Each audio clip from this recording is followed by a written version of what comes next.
Have you ever asked, what's the spirit world really like? Or perhaps, what does the spirit do in the afterlife? Well, in today's show, this is part two of our examination of the spirit world, so stay tuned.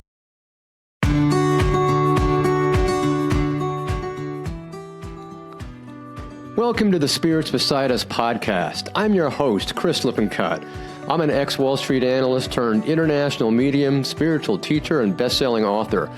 Each week we'll dive into the fascinating and uplifting arena of the non-physical world to help you deepen your understanding and spiritual connection to the unseen realm. We'll also share a behind-the-scenes look with others who've done the same and speak with experts in the field about their experiences. Pull up a seat and let's dive into these perspective-changing conversations.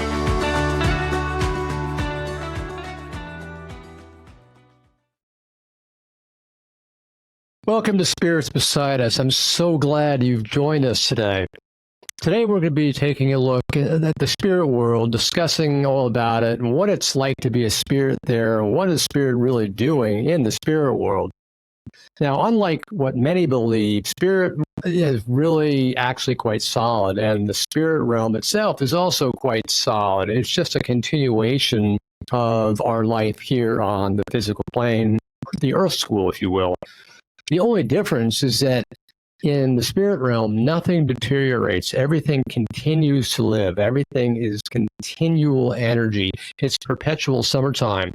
There is no ego, and it's just pure love, and there is no degradation of anything in the spirit world. A person is able to move freely just using thought to go from place to place. It's not so much like physical movement like we have here on the earth. Clearly, people, when they arrive, they have to get used to their non-physical senses and their ability to move from place to place just using thought. And they'll start out with their physical senses, and they'll start out trying to walk, and they'll start out trying to listen and see with what they thought were their physical senses. They're like, wait a second, I can't do this. But they quickly realize that they have to shift, and they have these other abilities that are quite present. And they're like, oh, I have these other senses that I can start to utilize now. And they quickly learn that. And also, those people who are around them, both their greeters as well as their spirit family, begin to teach them quite quickly how to utilize those new senses. Also, when they want to go from one place to another, they just use their thought. So that's really the power of their thought, because if you realize that thought is actually something that's very powerful, both here in the physical as well as in the non-physical, we begin to open up an entire new possibility. And as Buddha once said, all that we are is a result of what we have thought. So thought is very powerful. Now, what comes through quite often is that spirit often tells us that they feel so much more alive than they were on the earth. They often comment that with the transition, they kind of feel like they're waking up from perhaps a bad dream. They kind of look back and go, wow, oh, I'm finally awake. This feels so much better. Like, woo, that was an uncomfortable dream. I'm glad to be done with that. And they really feel like they've finally woken up. The example that often comes through is, think of it like on Earth, we've been walking through this dark warehouse. We're carrying this little flashlight with a very narrow beam of light, so we can only really see where that tiny beam of light is going, and we have to follow that tiny little beam of light, and we can't see beyond it. We can't see to the side of it. All we can see is that really weak little beam of light. And then all of a sudden, the lights in that warehouse get turned on really brightly, and you can see 360 degrees in every direction. Suddenly, everything is a kaleidoscope of colors, and you can see everywhere, and you see colors that you never even knew existed before. This beautiful, broad range, this different band of colors that are just visceral with different hues that we never knew existed. You're hearing music and sounds that you were never aware of before, things that are going on. And it really begins to underscore the dichotomy between these two worlds, the physical world and the non-physical world. It also shows us that there is a dramatically heightened sensitivity when we enter the non-physical world, because if you notice, when we're in the physical world, our senses are actually rather dull. We're used to our main physical senses: touch, hearing, seeing, etc. But when we go into the non-physical arena, we are noticing that our sensations and our sensitivity to everything is that much more heightened. We detect that much more that's available and around us, and that's why we're able to detect all these different new colors and all these different new sound, and everything is so much more rich and bountiful, far beyond what we could ever imagine. What we also are noticing is that spirit really, when they arrive, they're starting to realize that they much rather prefer to help others around them rather than being so focused on themselves. They get pleasure. They derive pleasure out of helping each other. One example would be, quite often when spirit transitions, they'll have a greeter or series of greeters greet them, as you might expect, when they arrive, to help them acclimate and understand where they are. What they often do is they'll learn to be a greeter themselves because they kind of want to pay it forward. They want to do what they received. They're like, wow, that felt so good to me. I want to go and help them. So they learn how to be greeters themselves. Another common question that we often hear is, what is the spirit doing in the spirit world? Are they just kind of sitting around? Are they playing harps? Are they just relaxing? Are they waiting? Are they in a hospital? What's going on? What is spirit doing? There was one reading I can think of, for example, where a wisecracking son was coming through to his mother in her reading, and he said, "What do you think? I'm not up here eating bonbons and playing harps, we're actually all doing a lot of work." And the mother just laughed and said, "Yeah, that sounds exactly like what my son would say." And it was so true, because they're always coming through and letting us know that they're always filled with work. They're always doing so many things that their time, as we would know it, but not they would know it, their activities are always filled. It's endless. They're constantly doing. They're also seeking to actively improve themselves quite often. They are looking to increase the amount of love and kindness that they have. They're learning about love and kindness. They're trying to increase their vibration. They're trying to raise the loving kindness that they can learn to give other people. Quite often, spirit is learning ways that they can expand their knowledge, expand their learning, expand perhaps their literature, whether that's through medicine or art or music or writing or science or whatever it happens to be. They want to improve what they already have. Quite frequently, they're letting us know that they are continuing to do what they loved in the physical. So let's say, for example, they were a scientist here on Earth. They continue to be a scientist in the non-physical, and they continue to study great works of science. Or they're a musician. They continue to be a wonderful musician of some kind and continue to drum up beautiful works of music. It's just so much more accentuated. So they're constantly learning and they're constantly expanding. Quite often, they'll try to improve themselves by learning how to help others, help both those who are around them in the non-physical, as well as try to help those who are in the non-physical, who need spiritual healing, who need some kind of help. They also are, as a result, following a more spiritual route. They're trying to understand source energy, great spirit, God, whatever name you want to refer to it as, but they're trying to go that spiritual route so they can become greater than they were and help more people.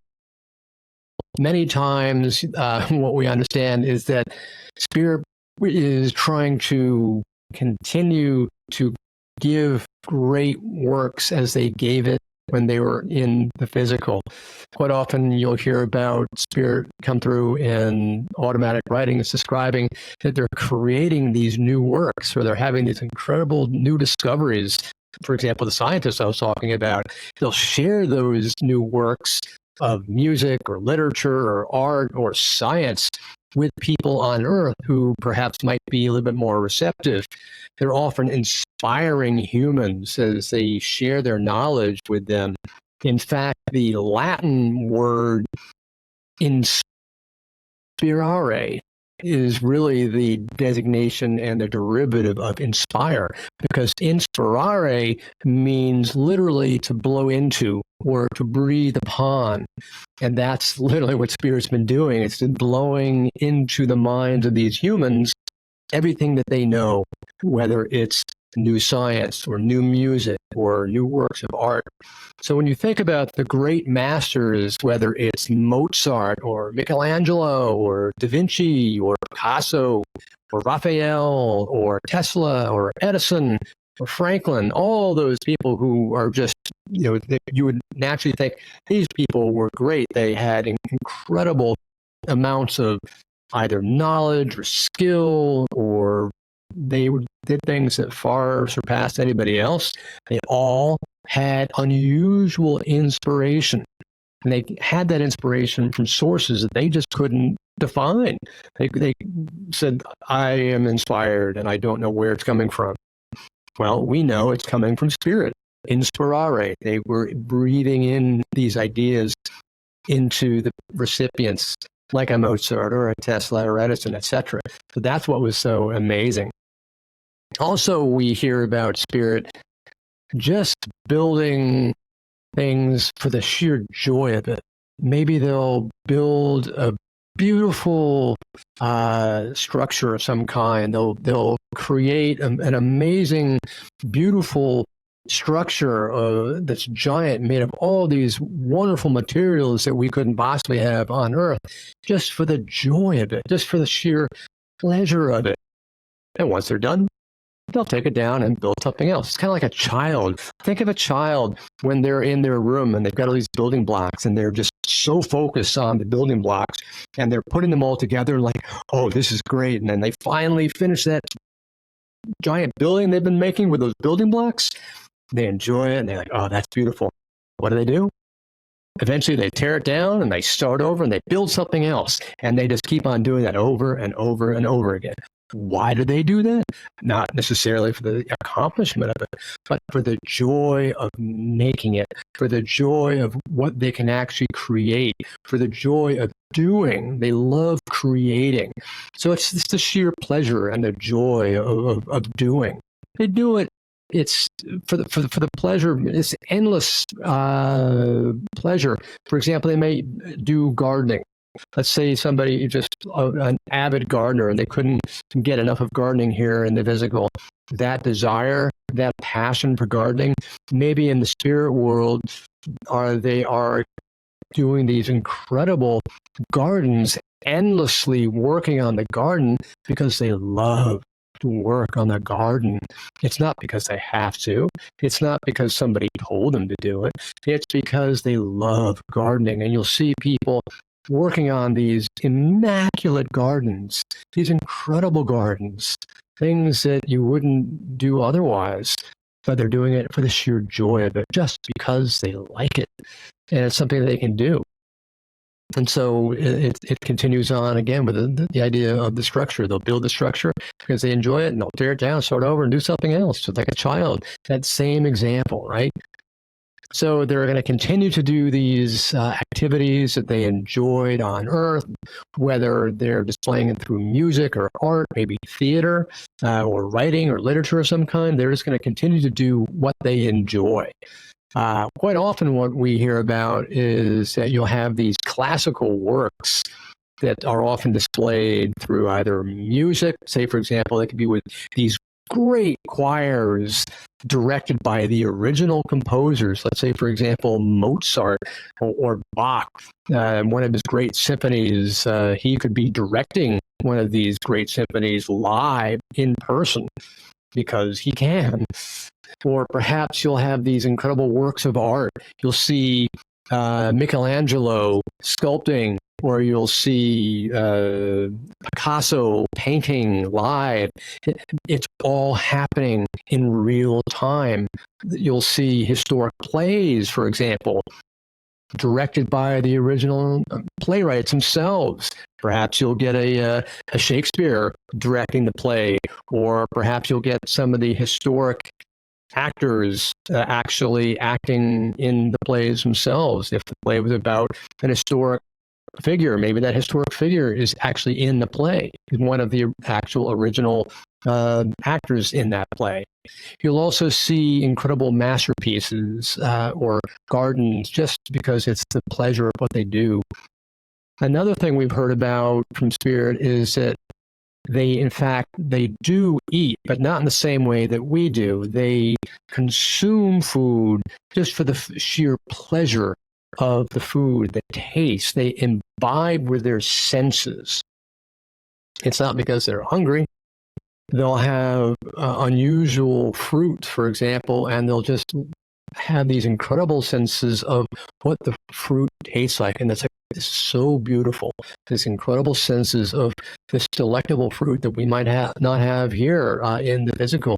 And they will continue to imbibe the beautiful sensation of what the fruit is like. So that's how they're consuming, not for the energy, not for the fact that they have to consume food, but just because they want to have the senses. And what's also so interesting is that spirit will sometimes, after all their great activities, they feel that, yeah, they do feel they'd like to have a rest. Maybe they'd like to have a place where they just want to kind of relax because they get a little bit tired from their work. And so they'll lie down, not because they need sleep, but just because they want to relax. They just want to rest. And after they lie down and they rest for a little while, they're all refreshed and everything is good to go. And that's come through in countless automatic writings where that's the only reason they would have a bed, is just to relax and to enjoy themselves. Just to say, I think I'm going to take a break, and that feels wonderful. There's no need for sleep. It's merely the concept of getting refreshed. Another thing that comes through all the time is just to know that spirit is always here. They're always alive, and just to know that your family and friends who have gone before you, the love is still there. The energy is still there. And when you get to the spirit world, you meet them when you arrive. That's what is so consistent in all these writings and in all the readings I give, is that they're always coming through and letting us know that, yes, I'm going to be there. Yes, I'm here for you. Yes, we're still connected. Yes, the bond is still there. We've never left. The bond has never been broken. I'm always with you. What's so amazing is that personality that comes through remains exactly the same when they're in the spirit realm, just like when they were on the earth. It's a permanent soul ID, if you will. That personality is always the same. Their mannerisms, their discussions, their entire being, it remains exactly the same, because it's that bond of love that is always going to enable you to reconnect. It's a visceral, tight bond that will always be there. That energy is always magnetic, and you'll always become more aware of loved ones as part of your soul family. It's very similar to, when you are part of a greater existence, a greater group. And when you arrive home to that greater soul family. And it's a family that you may not have even realized that you had, because we're all traveling in groups of this soul family. And at that point, you are all working together, trying to evolve together. You're trying to support each other. It's very similar to a band of actors who are constantly taking on different roles. It's very similar to the saying that Earth is like a stage. In fact, I think Shakespeare had a great quote. He said, The world is a stage and we are merely actors upon it. Something like that. I'm probably butchering the quote, but that's the whole concept, is that we are merely actors upon the stage.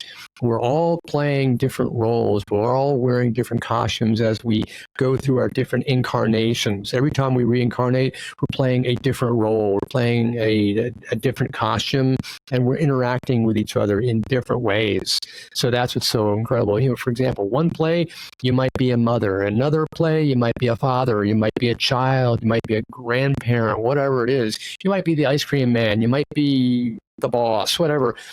They're constantly playing different roles so that both you and the other person can learn. The whole concept is learning here, and growth and expansion. Every role is taken on to help the other spirit learn and grow. And that way you're able to both grow, because there's a vital interest where you both want to have that growth continue. For example, maybe you came as a mother of a son who passed early. Maybe the son agreed to leave early and transition early so that you, the mother, could learn what it's like, go through that experience and grow from that experience. But it's quite intentional that you're learning, you're growing. It may feel horrible. It may feel abysmal. It may feel just like your heart is being wrenched out, but you are growing. And the whole point of growth is to know that growth is uncomfortable. Otherwise, you wouldn't be growing. Otherwise, you'd be staying in exactly the same place. Also, the mother, say, for example, would be teaching the son different things as the son goes through his different roles, his different incarnations, and there's that interrelation of what's happening. There's a constant play of what's happening. What's also quite so interesting is people are always asking, can people see who are in the spirit world? Do they know what we're doing here on Earth? Can they see what we're doing here in the physical plane? And the answer is absolutely, because spirit is following us and what we're doing on Earth. They can still hear our thoughts. They're especially feeling our thoughts. They know what we're doing. They're still interacting with us. They can see what you're doing, where you're living in life, and where you're going, what's happening. And how do we know this? Well, we know this by the fact that spirit's coming through in all these readings, and they're giving proof of survival because they describe what they see you doing. Oftentimes, a communicator will come through and describe exactly what the sitter was doing that day or that week. I can remember, for example, one communicator came through for, I think it was a husband, came through for the wife, and the husband was describing the wife's Jeep, and she had just gotten a flat tire. And the husband in spirit is describing everything that he was seeing the wife doing, dealing with, everything that was going on, the color of the Jeep, the specific, I think, whatever wheel it was that had the flat tire. And he was going through and giving all of this detail to show the wife, yes, I'm still here. Yes, I can still see what's going on in your life. Other times, there'll be people who come through and they say, I love what you've done with the living room. You've repainted it, you've redecorated it, you've added all these different things, and they get into incredible detail about what they're seeing. Oftentimes, they'll even give me a remote viewing, and I'll describe what I'm seeing, what they're displaying, and the sitter is like, oh my gosh, I can't believe they're giving you that information. And they're just going through constantly and letting us know that that's what's happening. Oftentimes, you'll also hear about a communicator coming through and saying, I saw you going through the family photo album, and I saw you come in my picture and take it out and hold the photo to you, and it made me feel wonderful that you were connecting with me in that photo. And countless times, they're just constantly recollecting what they've seen you just do, or they will come through other times. I can remember a loved one come through, and they were saying, I have been hearing your thoughts about you saying XYZ to me. And the person was like, oh my gosh, I can't believe he heard that. It's endless. It's constant. So they're very much with us, and they're very much connecting with us. Another question I often get is, does spirit go through a some kind of phase? Do they go through some kind of life review after transition? And what's it like? What's that experience like? What is the life review really like?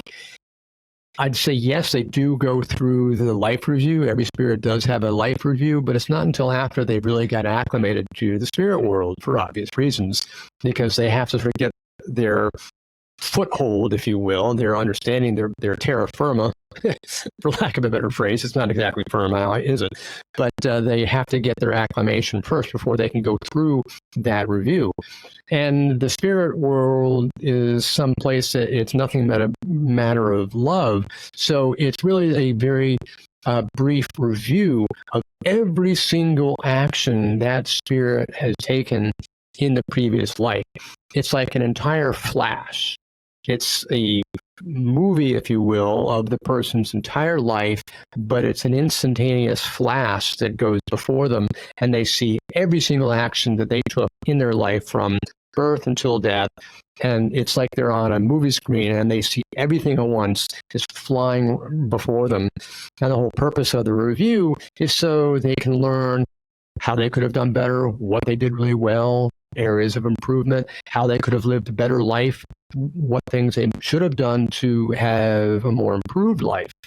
This certainly is very important. And it also is I'll refer to it as a 360-degree view of their life, because not only do they feel what it feels like of their own actions, and they recall the feeling of that action, but they're also feeling the action from the perception of the person who was on the receiving end of that action.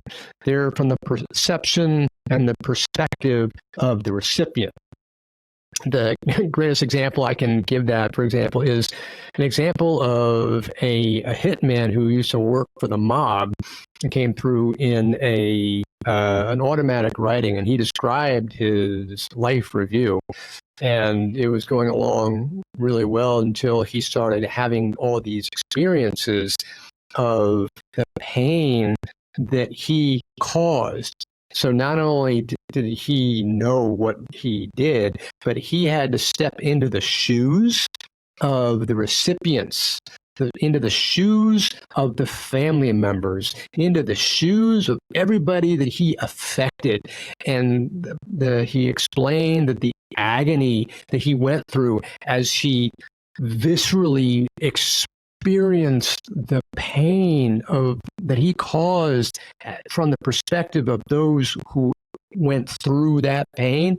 He said he was screaming in agony and begged them to stop because it was so painful. He couldn't bear it because of all the assassinations and killings that he had done. And so he finally understood what it meant to be on the receiving end. And that was a huge change for him. Now, there is no type of judgment. Everybody thinks, oh, am I going to be judged by some higher power?